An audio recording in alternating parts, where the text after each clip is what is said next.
word hapag, actually, to Thirdy and I, when we started out, it meant to our households where if you're not hungry, our parents always told us to come to the dining table first, even if you're not going to eat, just so we can be able to talk about anything. So I guess hapag is such a very important thing in our culture here in the restaurant. Hi, my name is Nav. Hi, my name is Thirdy. We are the chefs and owners of Hapag and Aya. Hi, I'm Erin. I'm the sommelier and co-owner of Hapag and Aya. And this is Architecture of Dining.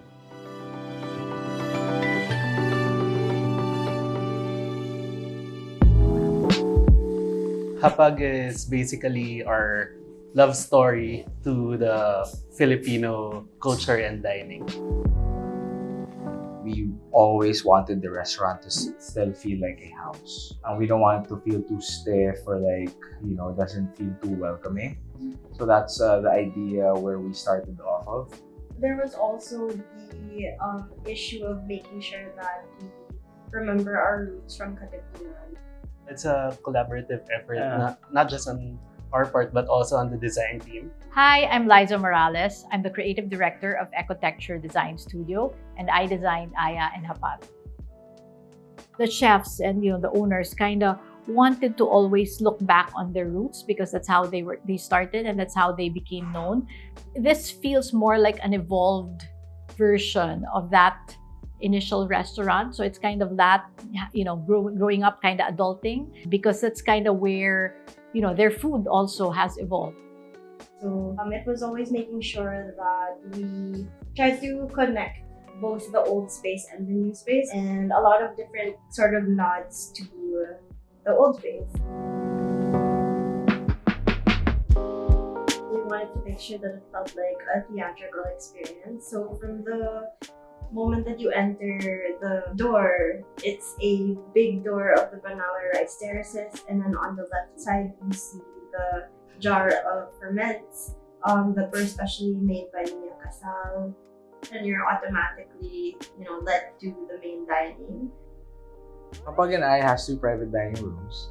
We've done a few events already. If you have the chance to have a look at our private room downstairs, it has Ifugao-inspired artworks in there. We also have, of course, Apoa by Arthur Naponce. We wanted to make sure that Filipino culture was the very heart of everything that we do and represent in the restaurant. And basically to hit the sensorial experience for each and every guest. So from the sound to the taste and everything that you hear from the restaurant, everything is proudly made local and by Filipinos, for the Filipinos, and also for the world to see. With Aya, it feels as if we're growing the concept with the space.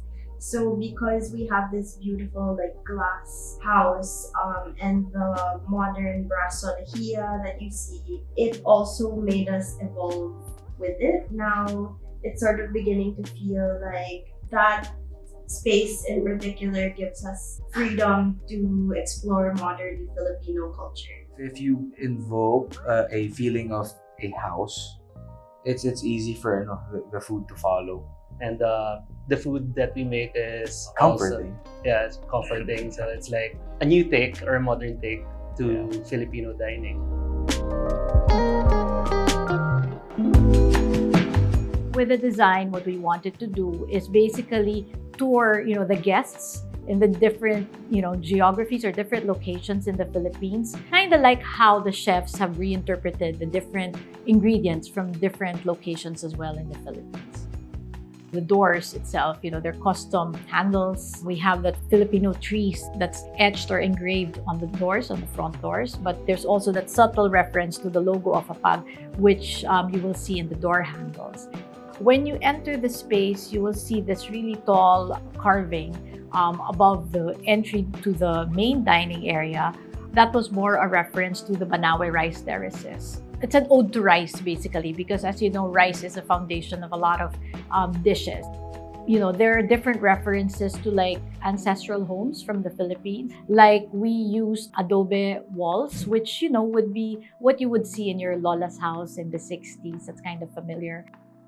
We used also wood flooring. The patterns are from the 60s and 70s, in the older homes. With regards to, the fabric, the textiles, we drew inspiration from a lot of the local textiles like the Inabel, other Mindanao weaves as well, that you see them scattered all throughout the walls, the furniture, the lights that Imorio designed. We wanted something that was focal because given the high ceiling, people have a tendency to just look up. So Imorio designed this beautiful light fixture that basically takes its cues from the lambat with the fishing nets that a lot of people use.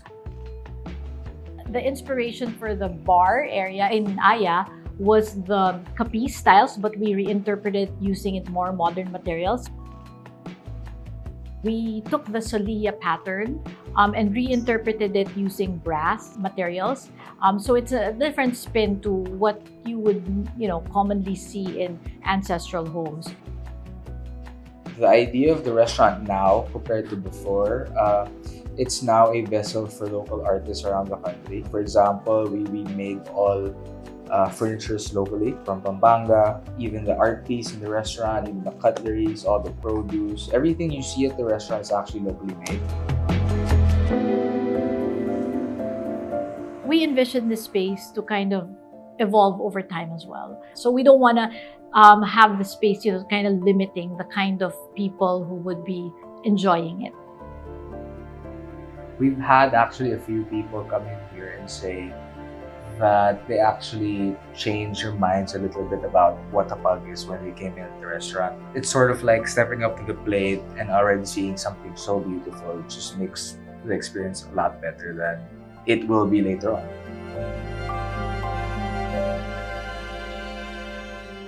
Thank you for watching. This has been Nav. Erin. And this has been Thirdy. This has been architect Liza Morales, creative director of Ecotecture Design Studio.